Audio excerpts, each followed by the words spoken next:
Hello everyone, this is David at Grow and Eat This. It's April 25th. This morning it was 40 degrees in the backyard, 42 in the front. But that's supposed to be the last time we're down below like 45, 46. And it's almost May. So I think it's time to take a chance. And look what we've got waiting. I think it's time for the spring garden to get in. Get the tomatoes in, get some of the peppers in, maybe an eggplant or two, see how far we can get. The soil's got a good covering of mulch on it. We're going to rake that back, add some of our own compost, put some fertilizer in, and start getting these guys planted. So, come along with us for the ride. And if you're in zone 7, 8, whatever, northeast of Atlanta, if your last frost date was actually like 3 weeks ago, but it's been like down in the 30s 2 or 3 times since then, it just might be time for you to get your summer garden going. So this is David at Grow and Eat This, and we're going to get things started. First thing we want to do is collect some good compost to go into these beds. I'm going to rake some of this back.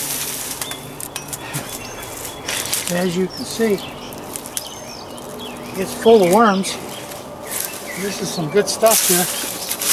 I'm just ready to start using. Just pull down the top layer off of it.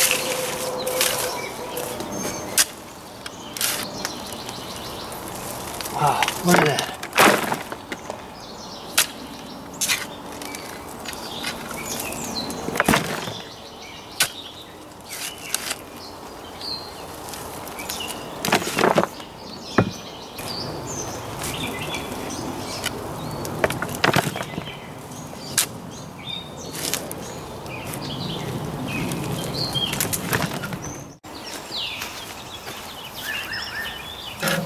Okay, we're going to take our compost .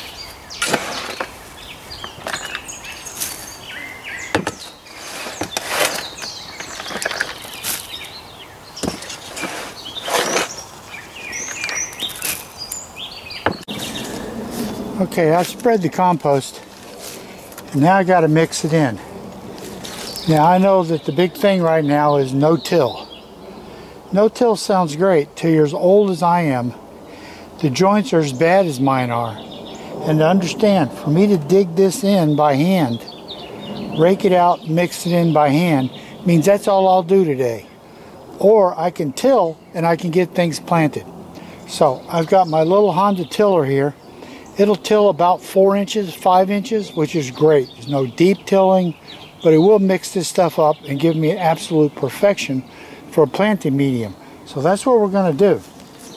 Because you got to do what works, and as you get older, you need to mechanize things.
What we have here is in less than 10 minutes, you can rake these beds out.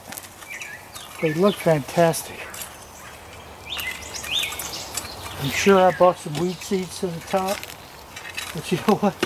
I got my soil mixed up and still got enough energy left to plant my tomatoes. So I'll have to take a few more weeds later on.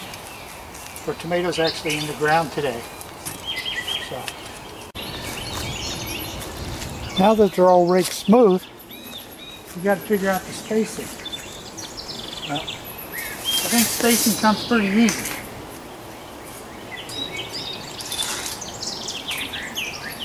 Spacing is the tomato cage.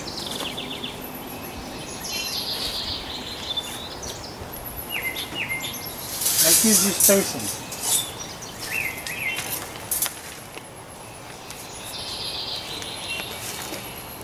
Now to start with here, I brought down 2 Juliets and a Sweet 100. And those are big, sprawling, roaming around tomatoes. So I'm going to change how many tomatoes are going to be in there, probably to 6. Because there's just not going to be enough room once those big guys get to rolling. So we'll pull this one out and just stick it here. Pull that one out and stick it there. Then we can spread these other 6 out. So we can go deeper. We're going to start with a Juliet. As you can see, we got plenty of roots.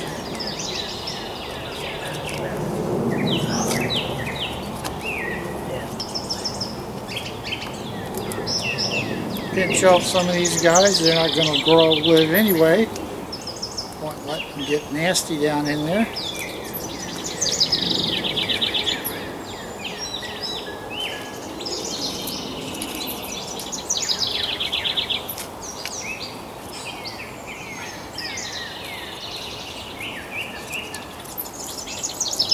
Little label in.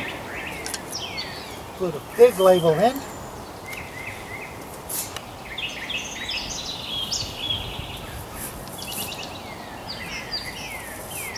Alright, there is my first tomato planted.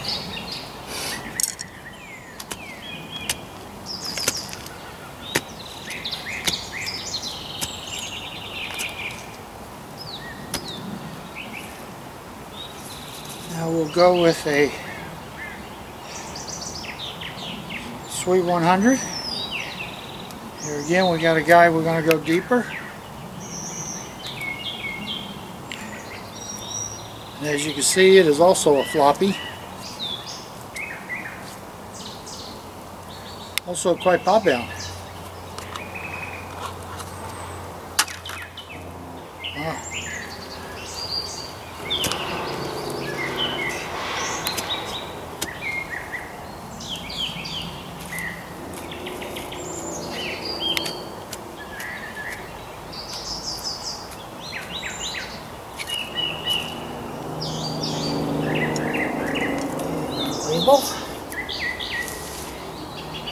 And let's go with a tall cage.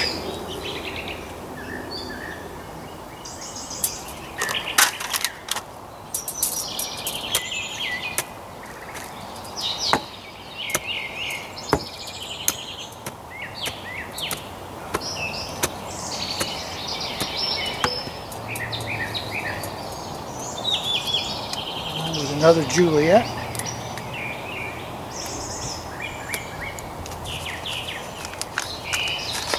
It was also really late getting grounded.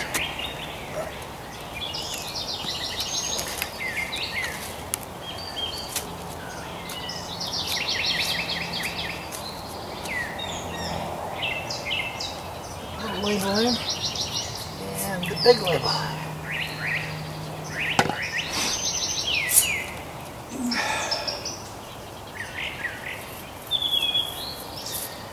Alright, now up here we're going to go with a variety called a Jolly. It's like a Juliet.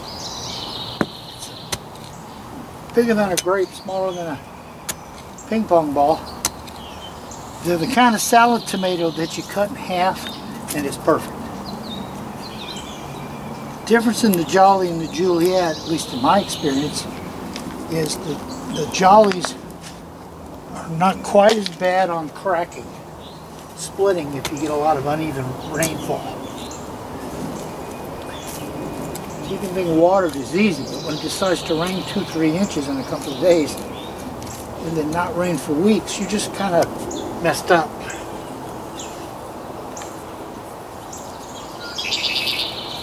There's that guy. And finish this spot up, at least on this side, with a little sun gold.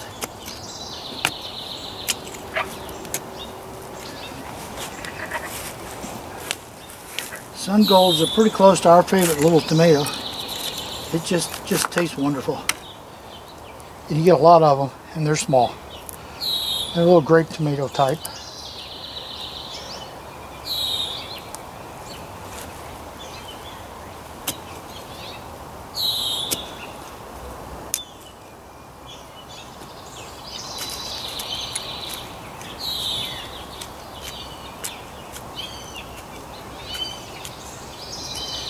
We'll have a couple of these. There'll be another one of these somewhere else. So I still got room for one more tomato up there. Alright, here's these 2 squares finished. I did this one with Laromas and Laroma 3, so I got 6 of those. Those are determinants, which means you're going to get like paste tomatoes. You more or less get them all at once, maybe 2 good pickings. Then you pull them out and you make room for something else. What's going to be good about that is that beside them in this other 4-foot bed here, I'm going to put sweet potatoes. So by the time the sweet potatoes are like taking over the world, these tomatoes will be ready to pull out. And then up there, of course, I have the Juliets, the Jollies, Sweet 100s. So I've got the real long, tall, grows forever tomatoes that are all the small ones.